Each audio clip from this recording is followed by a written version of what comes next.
स्वामींच्या प्रगट दिनी अत्यंत कमी वेळेत पण तितक्याच प्रभावीपणे तुम्ही कोणती सेवा करावी किंवा स्वामी प्रगट दिनी नेमकं काय करावं असा प्रश्न तुम्हालाही पडलाय का? कारण वेळेच्या अभावामुळे जर तुम्हाला पूर्ण स्वामी चरित्र सारामृत याचे 21 अध्याय वाचणं शक्य नसेल तर अजिबात काळजी करू नका. कारण स्वामींना मोठ्या पूजा, मोठे विधी किंवा तासनतास वाचन अपेक्षित नसतं, तर त्यांना अपेक्षित असतं ती फक्त मनापासून केलेली श्रद्धा आणि भक्ती. म्हणूनच या प्रगट दिनी म्हणजे चैत्र शुद्ध द्वितीयेला अत्यंत कमी वेळेत पण तितक्याच प्रभावीपणे तुम्ही कोणती सेवा करू शकता, अगदी सोप्या आणि प्रभावी पद्धतीने चला जाणून घेऊया. श्री स्वामी समर्थ.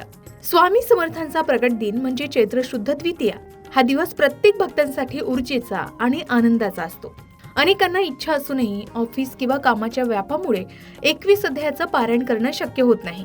अशा वेळी स्वामींना नेमकी कोणती सेवा अर्पण करावी जेणेकरून त्यांची कृपा आपल्यावरही राहील? तर जर तुम्हाला 21 अध्याय वाचायला वेळ नसेल तर घाबरू नका. काय करावं? श्री स्वामी चरित्र सारामृत याचा 11वा अध्याय श्रद्धेनं वाचावा. 11व्या अध्यायाचं महत्व म्हणजे 11व्या अध्यायात स्वामींच्या अगाध लीलांचे वर्णन आहे. हा एक अध्याय वाचणं देखील संपूर्ण पोथी वाचल्या इतकं पुण्यदायी मानलं जातं.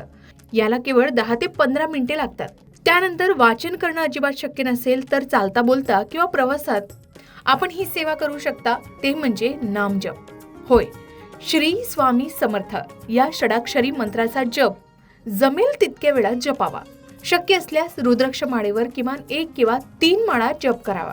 कारण स्वामी स्वतः म्हणतात, माझे नाव घेणाऱ्यांचा योगक्षेम मी स्वतः वाहतो. त्यामुळे नामस्मरणासारखी दुसरी मोठी सेवा नाही. त्याचबरोबर प्रगट दिनी आपण संध्याकाळी कामावरून आल्यावर हातपाय धुवून स्वामींच्या प्रतिमेसमोर बसावं. एक दिवा लावावा आणि किमान 3 वेळा तारक मंत्र म्हणावा.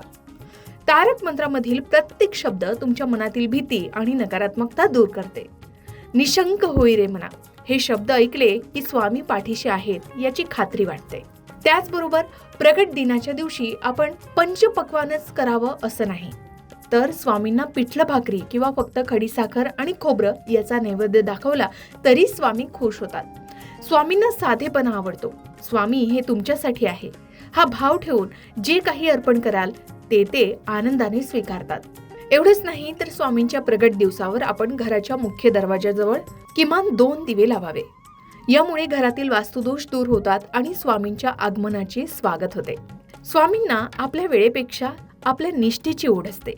तुम्ही कितीही कामात असलात तरी मनातल्या मनात जरी श्री स्वामी समर्थ म्हणत राहिलात तरी ती या दिवसाची मोठी सेवा ठरू शकेल. यामुळे वेळेचं दडपण न घेता आनंदानं आणि श्रद्धेनं आपण स्वामींचा प्रगट दिवस साजरा करू शकता. फक्त स्वामींवर विश्वास असायला हवा. ते नक्कीच मार्ग दाखवतात. स्वामींच्या प्रगट दिवसावर तुम्ही स्वामींची कोणती सेवा करता? स्वामी चरित्र सारामृत पारायण तुम्ही सुद्धा केलंय का? ते किती दिवसाचं केलं आणि यामुळे तुम्हाला काय अनुभव आलेत? कमेंट करून नक्की सांगा. स्वामी प्रगट दिवसाच्या सर्व स्वामी भक्तांना हार्दिक शुभेच्छा. अशाच प्रकारच्या माहितीपूर्ण व्हिडिओसाठी लोकमत भक्ती चॅनलला नक्की सबस्क्राईब करा आणि बेल आयकॉनला क्लिक करा, म्हणजे आमच्या नवनवीन व्हिडिओचं नोटिफिकेशन तुम्हाला मिळत राहील. तसेच योग्य आध्यात्मिक मार्गदर्शनासाठी लोकमत भक्तीच्या फेसबुक पेज आणि इन्स्टा पेजला लाईक आणि फॉलो करायला विसरू नका.